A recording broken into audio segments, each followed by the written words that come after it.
اعوذ باللہ من الشیطان اللعین الرجیم بسم اللہ الرحمن الرحیم وبہ نستعین۔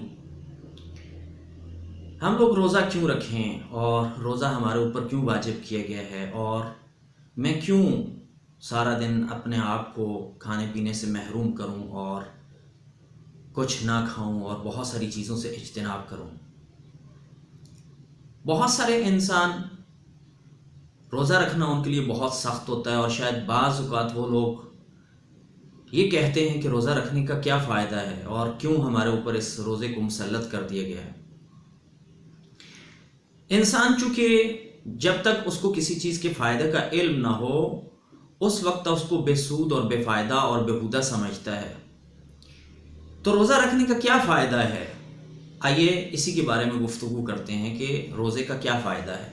سب سے پہلی چیز اور پہلا نقطہ وہ یہ ہے کہ کیونکہ پروردگار عالم نے اس پوری کائنات کو خلق کیا ہے اور اسی میں سے ایک مجھے بھی خلق کیا ہے، لہٰذا میں اس کی مخلوق ہوں اور وہ میرا خالق ہے۔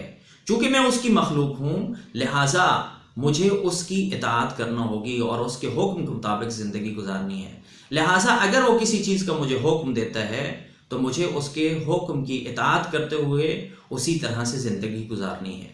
لہٰذا اللہ تعالیٰ نے قرآن مجید کے اندر جو مجھے حکم دیا ہے وہ یہ ہے کہ آپ کے اوپر روزے کو فرض کر دیا گیا ہے، اسی طرح سے جس طرح سے تم سے پہلے والی امتوں کے اوپر روزے کو فرض کر دیا گیا تھا۔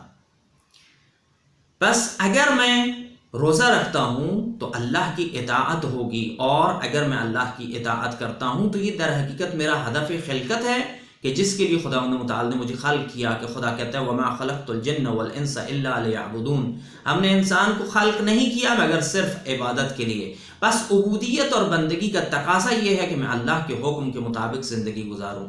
دوسری چیز جو پروردگار عالم نے اسی قرآن کے اندر بیان کی، جو اس کا فائدہ ہے روزے کا، لعلکم تتقون، تاکہ تم متقی بن جاؤ۔ متقی سے کیا مراد ہے؟ اس کی مثال اسی طرح سے ہے کہ تقوی انسان کو وہ چیز دیتا ہے کہ جس کے ذریعے سے وہ اپنے نفس کو کنٹرول کر سکتا ہے، اپنی شہوات کو کنٹرول کر سکتا ہے، اپنی خواہشات کو کنٹرول کر سکتا ہے۔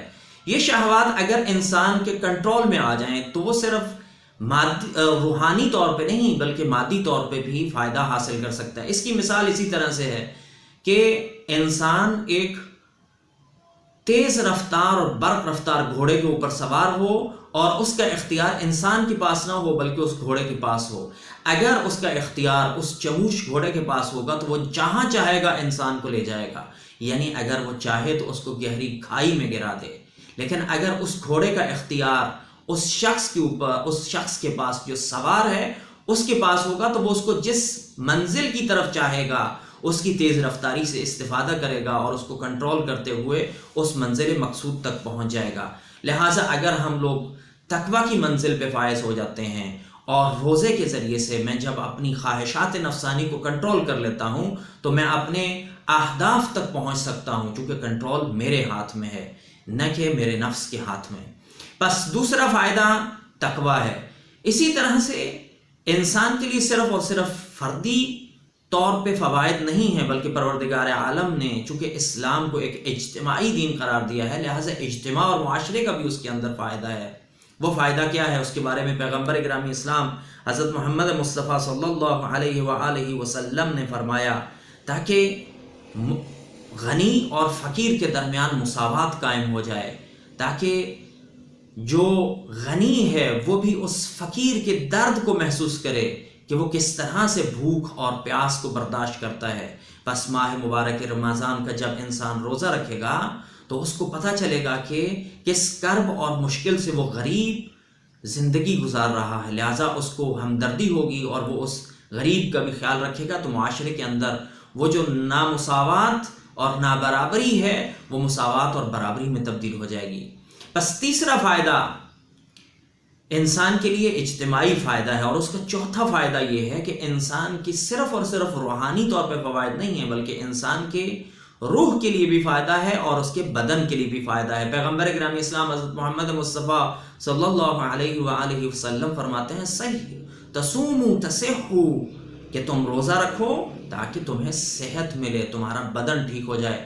آج اگر ہم لوگ سمپل ایک سرچ گوگل کے اوپر فاسٹنگ کے عنوان سے کریں تو بہت ساری ٹیکنیکس، بہت سارے ڈاکٹرز ہمیں یہ ریکمینڈ کرتے ہوئے نظر آئیں گے کہ آپ 16-8 کو ماڈل کا استعمال کریں، یعنی 16 گھنٹے آپ کچھ کھائیں پیئیں نہیں، اور اپنے کھانے پینے کا جو دورانیہ ہے اس کو 8 گھنٹے تک محدود رکھیں۔ اگر آپ اس طرح سے کر لیں گے تو آپ آج بہت ساری جو بیماریاں ہیں ان بیماریوں کے اوپر قابو پا لیں گے۔ وہ بیماریاں کون سی ہیں؟ مثال کے طور پہ شوگر ایک بہت بڑی بیماری ہے، آپ کے معدے کی بیماریاں ہیں، آپ کے دیگر بہت ساری امراض ایسے ہیں کہ جو بلڈ پریشر جیسے ہے اس کو انسان کیا کر سکتا ہے؟ کنٹرول کر سکتا ہے۔ لہٰذا روزہ رکھنے کا ایک فائدہ یہ ہے کہ انسان کو صحت اور سلامتی نصیب ہوتی ہے، اور اسی طرح سے ان سب سے بڑھ کے جو روزے سے انسان کو فائدہ حاصل ہوتا ہے وہ یہ ہے کہ انسان کو تسکین قلب حاصل ہوتا ہے کہ امام جعفر صادق علیہ السلام سے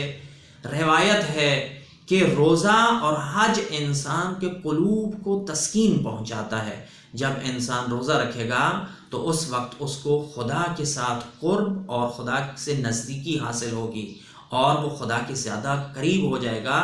تو جب انسان خدا سے زیادہ قریب ہو جاتا ہے، الا بذکر اللہ تطمئن القلوب، تو وہ مطمئن ہو جاتا ہے اور سکون کی حالت میں آ جاتا ہے۔ یہ چند ایک فوائد ہیں روزے کے، اسی طرح سے اور بہت سارے فوائد ہیں کہ ہم لوگ اسی پہ اختصار کرتے ہیں۔ والسلام علیکم ورحمۃ اللہ وبرکاتہ۔